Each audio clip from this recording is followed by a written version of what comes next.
अस्सलाम वालेकुम प्यारे बच्चों। आज हम 8th math exercise 3.3 question number 9 तक हम ख़त्म कर चुके हैं। आज हम क्वेश्चन नंबर 10 से शुरू करते हैं। ये है प्यारे बच्चों page number 54। Explain how this question number 10। ध्यान से आप क्वेश्चन को समझेंगे। Explain how this figure is trapezium which of its two sides are parallel. Trapezium जो है ये भी क्वाड्रिलेटरल की एक किस्म है, यानी जो 4 साइडेड फिगर्स होते हैं उनको हम क्वाड्रिलेटरल्स कहते हैं। क्वाड्रिलेटरल में ही एक किस्म है जिसका नाम है ट्रिपिज्म। ट्रिपिज्म के दो अपोजिट साइड्स पैरेलल होते हैं और दो साइड्स नॉन पैरेलल होते हैं, दो पैरेलल होते हैं।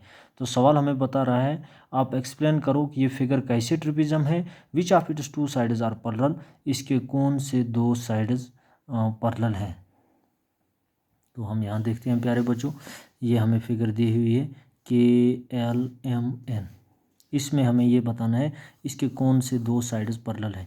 चूँकि एंगल L, यहाँ हम देखते हैं एंगल L और एंगल M जो है, अगर इनका सम हमें 180 डिग्री आता है तो हम ये बता सकते हैं कि ये जो दो साइड्स हैं ये पैरेलल हैं।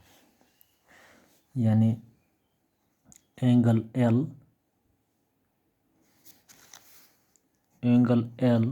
Plus angle M। Angle L जो है इसका मेजर है 80 डिग्री और एंगल M का मेजर है 100 डिग्री। इम्प्लाइज दैट वो निकला angle L plus angle M is equal to 180 degree. लिहाजा हम देयरफॉर हम बता सकते हैं कि KL is parallel to NM और ये ट्रिपिज्म है। अब हम क्वेश्चन नंबर 11 पाते हैं। Find M major of angle C। Measure of यानी 3.27 जो फिगर है इसमें मेजर ऑफ एंगल C हमें बताना है अगर AB is parallel to DC। Question number 11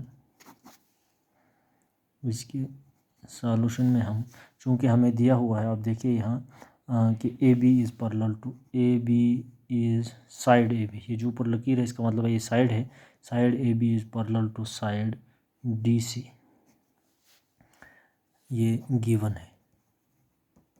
लिहाजा हम बता सकते हैं इम्प्लाइज दैट, अच्छा इसलिए हम बता सकते हैं कि angle B plus angle C इन दोनों का सम, चूँकि ये पैरेलल है लिहाजा इनका सम आना चाहिए 180 degree. Implies that angle B हमें दिया हुआ, ये देखिए आप 120 डिग्री, तो हम लिखेंगे 120 degree plus angle C is equal to 180 degree. Implies that angle C is equal to 180 degree minus 120 degree. Implies that angle C is equal to 60 degree. Angle C का मेजर है, यानी measure of angle C is equal 60 degree. अब हम आते हैं question number 12 पर।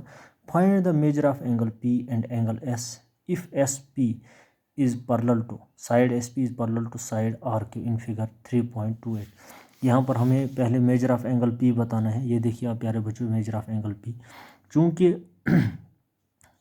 SP और क्या नाम है इसका QR जो है, ये दो साइड्स आपस में पैरेलल हैं। यहाँ RQ बताइए, RQ SP और RQ पैरेलल हैं, वहीं से दिया हुआ है। लिहाजा हम बता सकते हैं, हम लिख सकते हैं angle P plus angle Q is equal to 180 degree. वहाँ से आपको एंगल P मिल जाएगा आसानी से। ये आपके लिए होमवर्क है, आप करेंगे। इसी तरह यहाँ पर आप कर सकते हैं angle S plus angle R है 180 डिग्री, एंगल R है 90 डिग्री। ये 90 डिग्री चूँकि यहाँ लिखा नहीं है लेकिन 90 की सिंबल यहाँ लगी हुई है, लिहाजा ये 90 डिग्री है।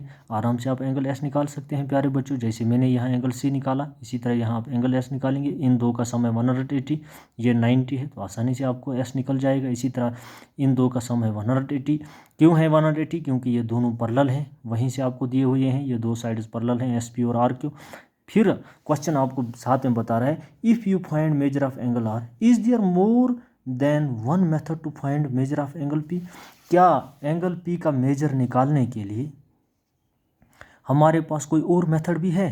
यानी इस एंगल P को निकालने के लिए एक तो हमने इस मेथड के ज़रिए इसको निकाला जो भी मैंने आपको बताया, इसके अलावा कोई और मेथड है? हाँ है, यस एक मेथड है। वो क्या है? वो है angle sum property of quadrilaterals.